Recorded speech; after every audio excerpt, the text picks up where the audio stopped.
rid of Zoom, get it out of the way. Right, so my name's James Simpson. I'm the head of the Centre for Digital Production at Rosebery College, and also the director of my own company, Copper Candle. And there are a few of us working at Copper Candle. We make virtual theatre experiences, so it's anything that can be done in Unity or Unreal as a live experience. And at Rosebery, I'm heading up sort of research into virtual theatre. So very combined, very hybrid roles. Unfortunately, my papers therefore are quite hybrid in both slightly academic and slightly industry. So forgive me if I'm not really clear as an academic or clear as an industry expert here. I try to cover off both things. What I'm going to be talking about is a project called The Round and the research that came out of that, which is an Innovate UK funded project, which both Copper Candle and Rosebery were partners on. So The Round was a creation by a company called Reality Check Productions. What they wanted to create was a mobile app that provided an AR experience. The AR content was being delivered live from a motion capture studio. So there'll be a performer in a motion capture suit, which is you've never seen one before, in the top right hand corner there, which is our system at Rosebery College. We had a subcontractor, Target 3D, as our specialist support to run that system. And that would stream via the cloud to any phone on the planet to deliver a live AR person with scenery, and the content of that scenery would be delivered by Copper Candle's product, which I'm going to explain at the end because I have a 10-minute technical demonstration of the products. So we were sort of working on this project for over a year. It actually came out with 2 Innovate UK projects. We had an initial part, and then we expanded it, got a lot more funding to take it even further. But the conclusion of that first section is the video I'm showing now. This was about last September. That's me there acting as a person queuing this live experience. And see, there's a performer in the studio. She's performing live, and we're seeing that simultaneously on the phone on the left-hand side. So this is simultaneous. Now, the effort to make this happen live, to synchronize audio and motion and all the lighting desk data that we're sending to control and move the scenery around, that was a monumental task. No one's done it before. And we kept finding all the innovations we were developing were to make something live and to make sure that that liveness was accurate, because that value of being live was held in such high regard by all of the theatre people in the room, which myself included. And it's like made us question, why do we need it to be live? What is so important about live theatre that is worth this effort? And it was kind of one of those sort of pub conversations where you go, is it really worth it? And then it ends up becoming quite an academic conversation about the value of being live. So I've taken this right back to traditional theatre, and my own experience is much more on sort of the commercial theatre, like West End musicals, which is a very particular type of theatre, a particular type of way of working. So forgive me if this is a controversial idea and kind of pigeonholed into this one industry sector, but I'm proposing that theatre is a unlive experience. Like we go to watch something in the theatre and expect it to be live, and actually it's a simulation. And we know it's a simulation because we know that an actor is playing a character. The scenery is not really a house or a cave. We're seeing something that's been simulated.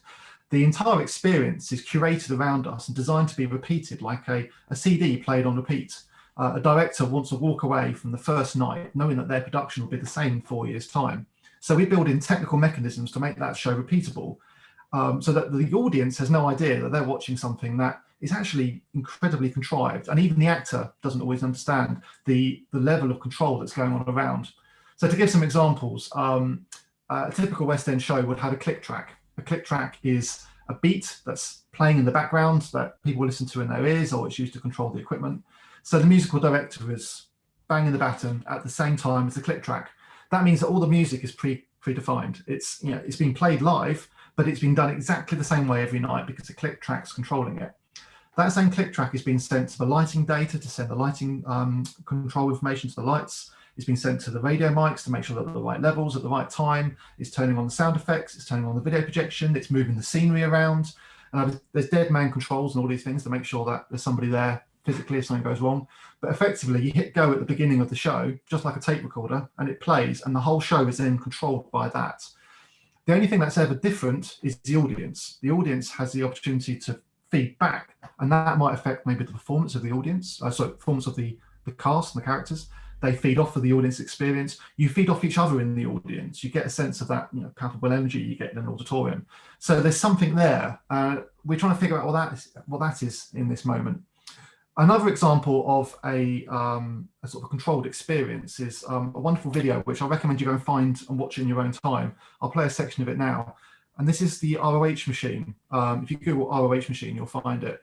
And at the Royal Opera House, for the third act of Wagner's Valkyrie, they put cameras in a dozen different places around the stage.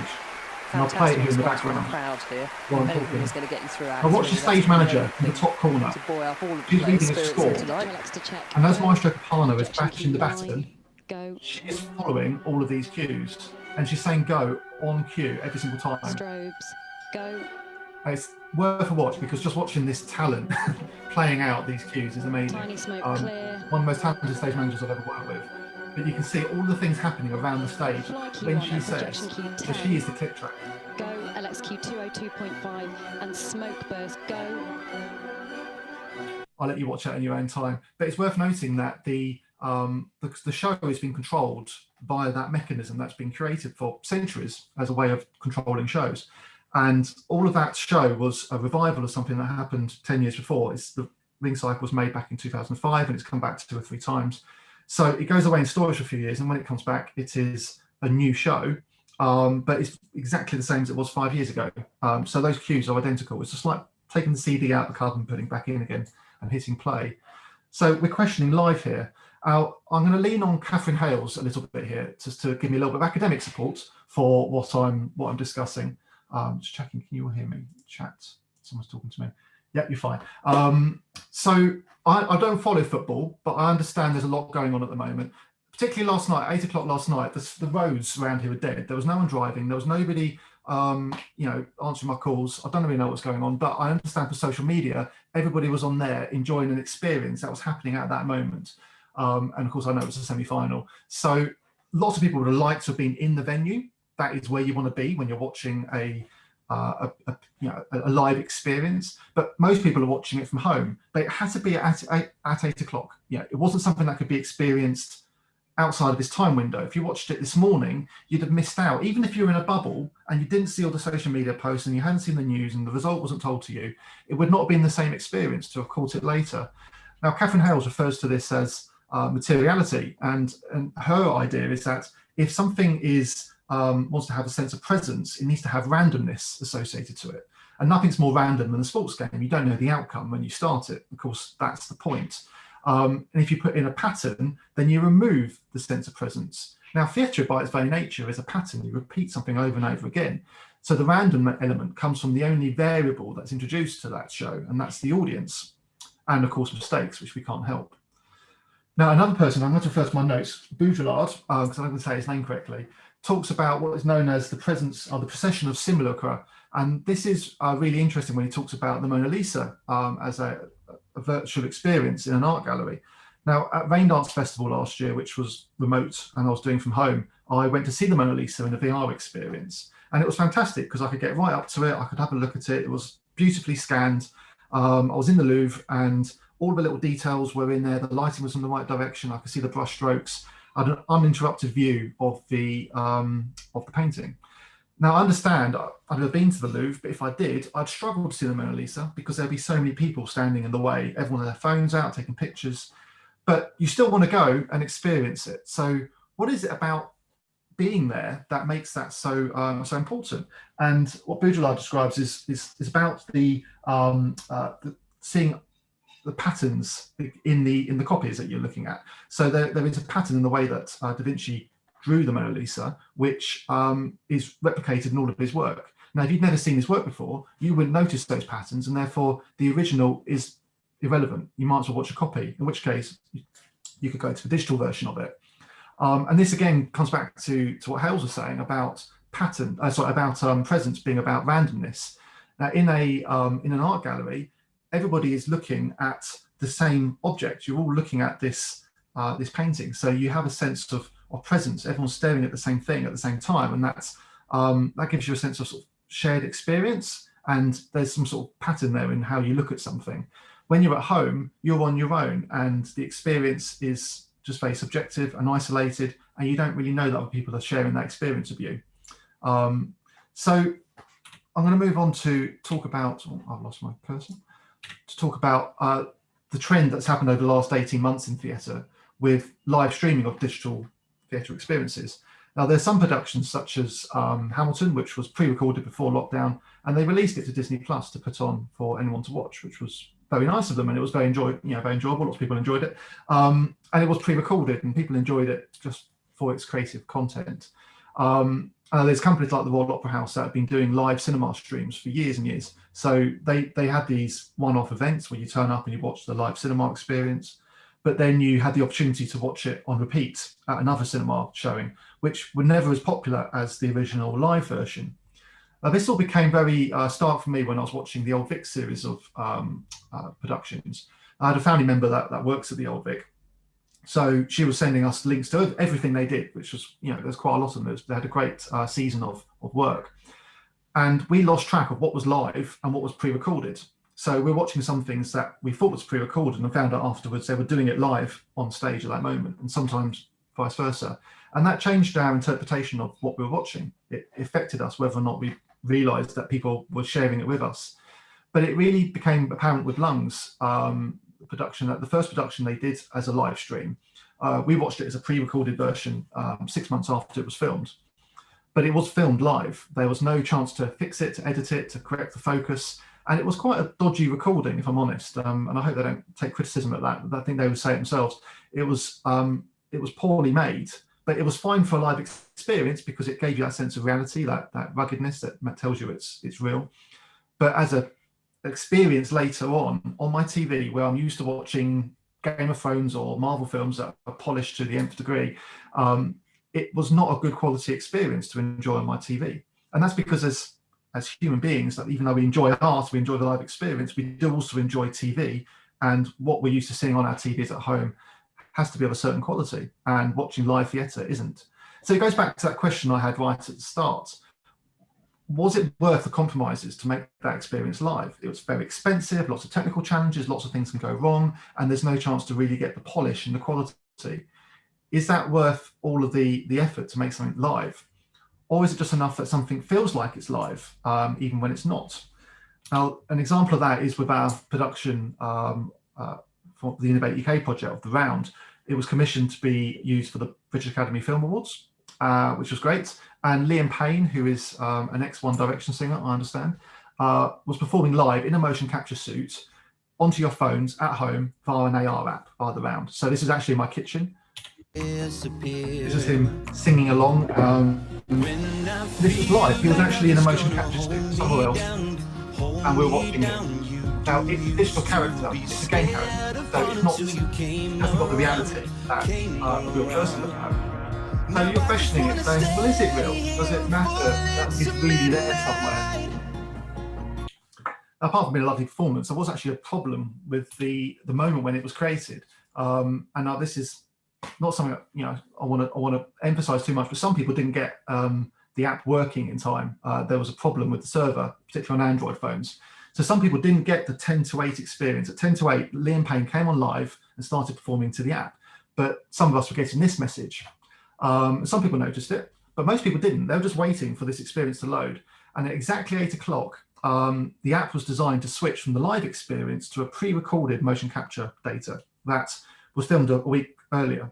And the reason for that is the idea is you watch it live and then you can watch it on catch up. So anybody that missed the live can then see it straight away afterwards. But at exactly 8 o'clock, everybody who's using the app got a simultaneous experience that loaded for the first time. And they were watching it live and they were sharing it and everyone's tweeting, go for Liam. You can see some of the comments I'm making. They were very excited to see Liam live.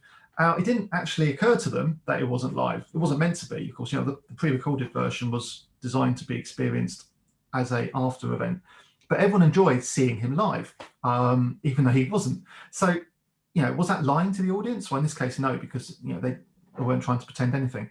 But if they had lied and just pre-recorded it and sent it with 10% of the effort to make that experience, would anyone really minded? Now, I was thinking about this quite a lot with the Royal Shakespeare's production of The Dream. Now, this is a production I was actually involved in the early stages. So I know the team and I know that they weren't trying to fake anything. I know it was live because I know what they were doing. And they tried to emphasize this to the audience at home. And if you haven't seen it, just to explain, there is a person in motion capture, several people in motion capture in a studio at Portsmouth University, and they filmed you going into the motion capture studio, like a backstage video. So you saw what the setup was, and you know it was live. And you saw her get onto the motion capture suit and put a VR headset on.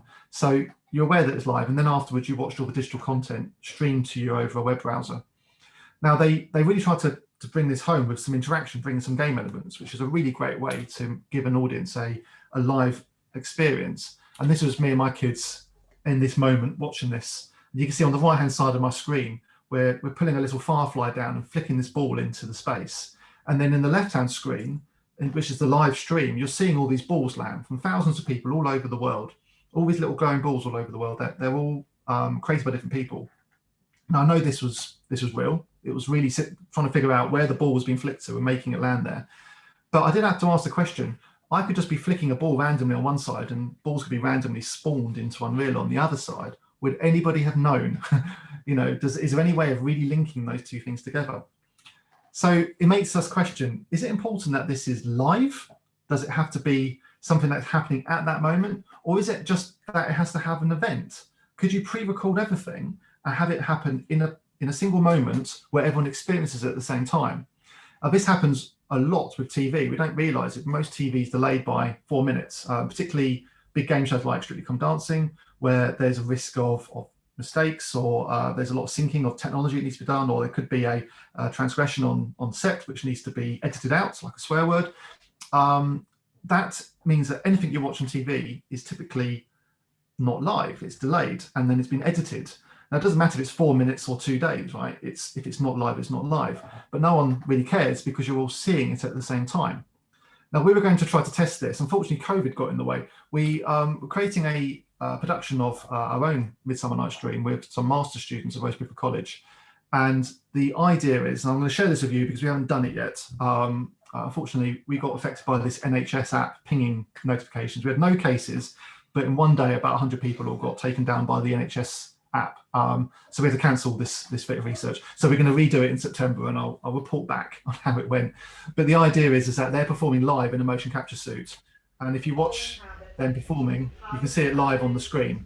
We're going to share that screen live with YouTube live links to a selection of participants. And at the end, they get questions and a survey about what they thought about the experience.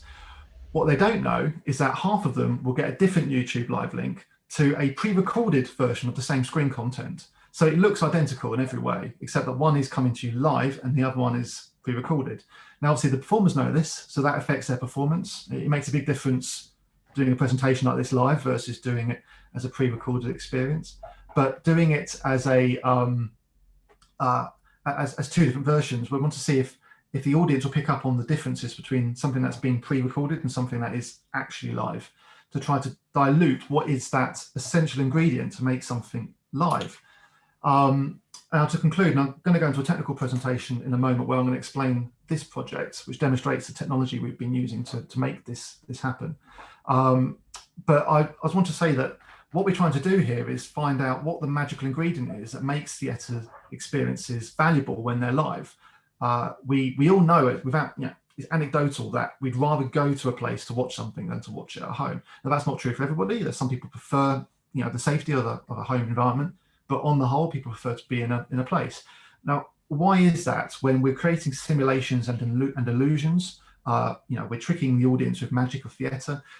Does it matter that it's live or it's pre-recorded, because we're effectively watching something that's been pre-recorded and played out over and over again?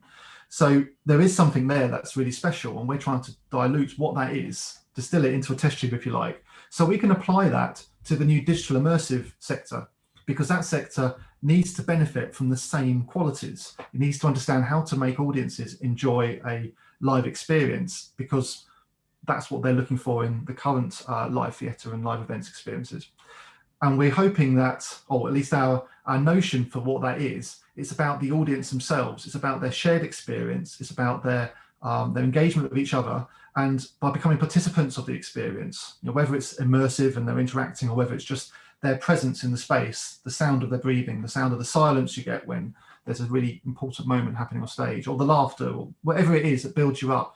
In the same way when you go to the cinema, or, you get that shared experience. We believe that's the essential ingredient to live theatre, and we're trying to draw that into the digital experiences, and hoping that our research will continue to figure that out. So I'm going to pause there and jump into my technical presentation. Is there anything does the chair want to say anything, or do I need to do anything, or can I just go straight in? Just to say, James, I think your timing is impeccable. And, I suggest we actually have questions at the end of your technical session, because we're out of time for now. But what I just want to make a couple of announcements before I hand over to Sean. So one of them is that we have 25 of the printed proceedings left. If anyone wanted to have a printed proceedings, then please contact Graham, who's in the current meeting. And then the other thing is that we've got a couple of workshops tomorrow in the morning. Well, there's one that I'm actually running. It's called the Museum of Consciousness. I'm going to put the link in the chat now so that you've all got it. And then also we've got a second one. There we go. That's the Friday workshop in the morning. They're free to attend, so please feel free to share to public friends, etc. And then we've also got Uyal Gus is doing one on avatar creation. That's from 1:30 to 4:30 tomorrow. Again, free to attend if you want to show it to people that haven't registered for the EVA conference. And finally, we also have the Lumen Prize tonight between 5:30 and 7:30.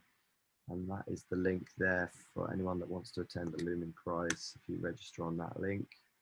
And yeah, so over to you, Sean, to chair the next session. Great stuff, James. Hello. Right, I shall just appear from behind the yellow square again. Okay, so we have various demos today and tomorrow. And the first one is going to be 10 minutes from the previous speaker, James Simpson. And I believe that you're going to go live with this, is that right? Well, in the spirit of my presentation, I'm going to not risk being too live. And